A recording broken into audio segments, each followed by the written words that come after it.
안녕하세요. 머니바게트입니다. 제가 주식 유튜버로서 왜 주식을 해야 되는지, 어떤 주식을 해야 하는지를 말씀드리는데요. 그 모든 전제 조건은 주식이 우상향한다는 겁니다. 주식이 우상향한다는 건 기본적으로 투자자에게 유리한 환경이라는 거고요. 주식이 우상향을 해야 그 시장에 머무는 평균적인 수준의 투자자들이 수익을 낼 수 있다는 거죠. 그리고 투자자들은 시장에 머무는 기간이 길면 길수록 평균에 수렴하게 되거든요. 그래서 주식시장의 필수 공식이라면 우상향하는 주가에 길게 머물면서 평균을 따라가면 된다는 거죠. 그래서 시장 평균을 따라가는 S&P 500, VTI, 나스닥 같은 지수를 투자하라고 여러 번 말씀드렸습니다. 그런데 이런 말을 할 때마다 달리는 댓글 중에는요. 그래서 주식이 우상향한다는 걸 어떻게 아느냐? 과거에는 우상향을 했지만 우하향할 수도 있는 거 아니냐? 라는 질문을 주세요. 이런 분은 주식이 왜 우상향하는지 그 원리를 아직 이해하지 못하신 건데요. 그러다 보니까 주식이 지금까지 우상향하는 건 단지 우연이었고 이 흐름이 언제든지 다시 바뀔 수도 있다. 그래서 언제든지 다시 우하향할 수도 있다라는 두려움이 있는 겁니다. 주식시장의 과거를 보면요. 다우지수는 100년 넘게, S&P 500 지수는 80년 넘게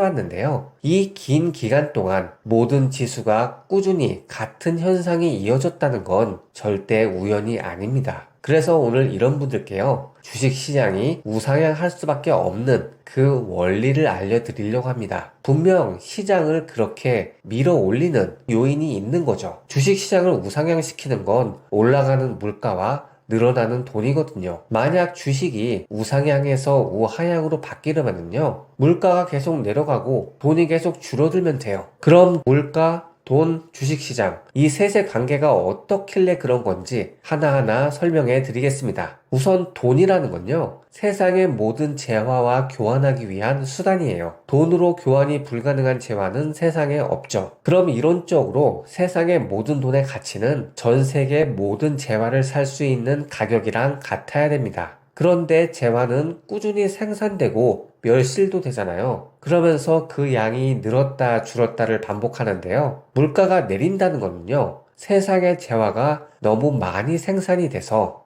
이 재화를 세상의 모든 돈이 다 교환해 주기에는 돈이 모자른 거고요. 그럼 돈은 자신의 가치를 높여서, 즉 돈의 가치가 상승하게 돼서 재화와 균형을 맞추게 되죠. 이걸 물가가 낮아진다라고 합니다. 반대로 물가가 오른다는 건 세상의 돈이 양이 늘어나는 거고요. 이 돈으로 세상의 모든 재화를 사고도 남게 되면 재화는 당장 늘어날 수 있는 게 아니니까 반대로 돈의 가치가 낮아지면서 물가가 상승하게 되는 거죠. 세상의 재화가 늘어나는 속도와 돈이 늘어나는 속도가 서로 경쟁을 하면서 물가를 내리고 올리고를 하는 건데요. 보통은 돈이 더 빠르게 늘어나요. 왜냐하면 재화는 늘어나는 만큼 멸실이 됩니다. 뭔가를 사려면 기존의 뭔가를 버리고 사게 되잖아요. 그렇기 때문에 재화는 쉽게 늘어나지 않아요. 그런데 돈이라는 건 한번 발행이 되면 이게 좀처럼 줄어들지 않습니다. 우리가 오래된 재화나 불필요하게 된 재화를 버리는 일은 있어도 돈이 불필요하다고 버리는 사람은 없죠. 그래서 한 번 유통된 돈은 없어지지 않아요. 그리고 재화를 생산하기 위해서는 그보다 더 많은 돈이 생산되어야 됩니다. 우리가 자본주의를 살고 있는 이상 소멸되는 재화를 채우려면 그 재화 가치 이상의 돈이 필요해요. 재화를 만드는 건 사람인데요. 이 사람에게 인건비 줘야죠. 유통비 줘야죠. 이론상으로야 돈과 재화가 완벽히 평형을 이뤄서 물가가 그대로 유지되면 좋겠지만 현실은 그 과정이 100% 완벽하지 않고요. 그 과정에서 중간중간 구멍을 채우기 위해 또 돈이 들어갑니다. 결국 생산되는 재화보다 더 많은 돈이 신규로 투입돼야 되고요. 남는 잉여 돈들은 사라지지 않으니까 그 돈은 시장 어딘가에서 계속 돌게 되고 자연스럽게 돈의 가치가 낮아지면서 재화 가격이 오르는 겁니다. 그래서 인류는 화폐를 도입한 이래 예외 없이 인플레이션을 겪어왔죠. 여러분들도 물가 상승을 전제하면서 세상을 사는 것처럼 물가가 오른다는 건 이제 상수가 됐어요. 이렇게 여러분은 물가와 재화의 관계를 통해서 왜 물가가 오르는지 알게 됐어요. 그럼 이걸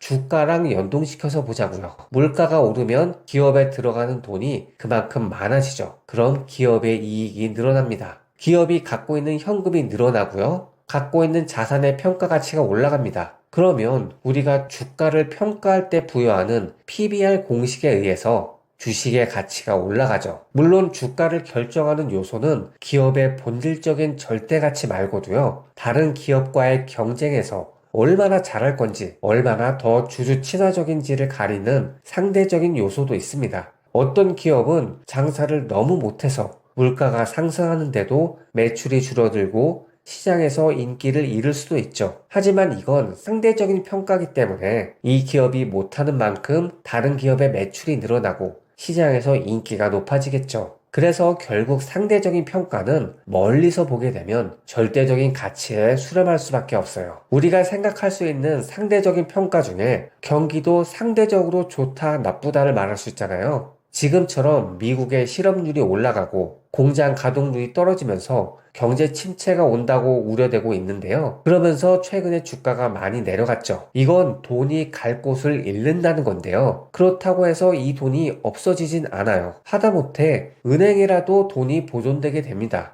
은행에 돈이 너무 많이 들어가게 되면 은행은 금리를 내려버리죠. 그럼 다시 예금이 줄어들고 대출이 늘어나고 돈이 다시 시장에서 돌게 되는 거예요. 그럼 그 돈이 다시 주식시장 같은 데로 흘러 들어가게 되는 거죠. 그래서 경기 침체가 와도 그런 짧은 기간을 지나게 되면 다시 돈이 시장에 풍부하게 풀리고요. 물가도 오르고 주가도 오르게 됩니다. 우리는 이 현상을 2020년부터 4년 동안 너무나 생생하게 봤습니다. 코로나로 인한 저금리가 유동성을 늘리고 주가를 상승시켰죠. 그리고 다시 금리를 높였지만 돈이 없어지지는 않으니까 주가가 쉽게 떨어지지 않다가 장기적으로 고금리가 지속되니까 이제 와서 내려가려고 하는 거예요. 주가는 이렇게 늘 장기 우상향을 하지만 우리가 체감하는 건 위아래로 등락을 반복하는 거잖아요. 돈이 이동을 하면서 생기는 순간순간의 공백들 때문에 그 공백을 메워주는 시간차에 의해서 발생하는 현상일 뿐이지 결코 우상향의 흐름이 깨진 건 아닙니다. 그래서 이래나 저래나 주가는 장기 우상향할 수밖에 없어요. 지금 며칠 사이에 주가가 많은 조정을 받았는데요. 그런 단기적인 움직임에 신경을 쓰기보다는 우리가 오늘 이 시간에 배운 시장을 움직이는 거대한 큰 손을 보시길 바라고요. 그런 큰 흐름을 보는 순간부터 내가 주식을 대하는 마인드가 달라질 거예요. 대부분 주식하시는 분이 이런 큰 흐름보다는 당장 눈에 보이는 하루하루 움직이는 주가의 변화에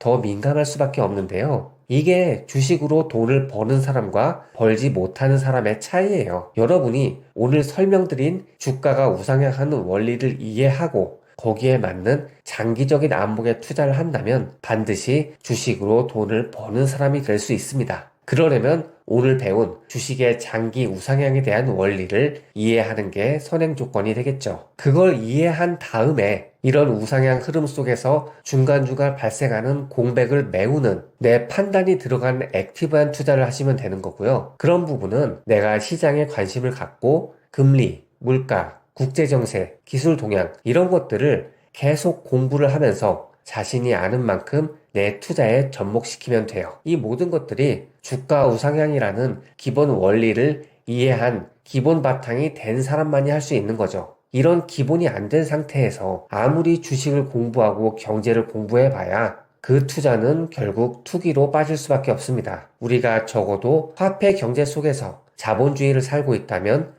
절대 깨지지 않는 원칙이거든요. 제가 늘 S&P 500 같은 지수 투자만을 이야기한다고 해서 이것 말고는 하지 말라는 게 아니에요. 지수 투자는 가장 기본이 되는 거고요. 그 이후에 플러스 알파를 자신의 역량에 맞게 추가해서 더 큰 수익을 찾아 나가라는 거죠. 그래서 VTI 같이 미국 전체를 소유하라, 주식 전체를 소유하라는 존 보글의 말을 새겨 들을 필요가 있습니다. 기본이 탄탄히 된 상태에서 추가 수익을 얻는 사람과 그런 기본이 없이 오직 스킬만으로 추가 수익을 얻으려는 사람은 분명 그 결과에서 차이를 보일 거예요. 시장을 짧고 좁게 보는 사람과 길고 멀리 보는 사람의 차이. 후자의 사람들이 잃으면서 시장에 공급하는 유동성을 전자의 사람들이 시장 수익률 플러스 알파로 취하는 거죠. 지금은 전 세계가 하나의 시장으로 묶이고 있기 때문에 과거처럼 그 나라의 모든 돈이 그 나라의 모든 재화로 매칭되지 않습니다. 전 세계의 돈이 전 세계의 모든 재화랑 매칭되고 있어요. 시간이 갈수록 점점 이런 흐름은 가속화될 거고요. 그럴수록 우리는 점점 더 주가를 예측하기 힘들어집니다. 그렇기 때문에 우리는 더욱더 큰 흐름에 의존할 수밖에 없고요. 그런 큰 흐름을 따라갈수록 더욱더 수익권에 가까워질 거예요. 오늘 영상 여기까지였고요. 구독과 좋아요 모두 감사합니다.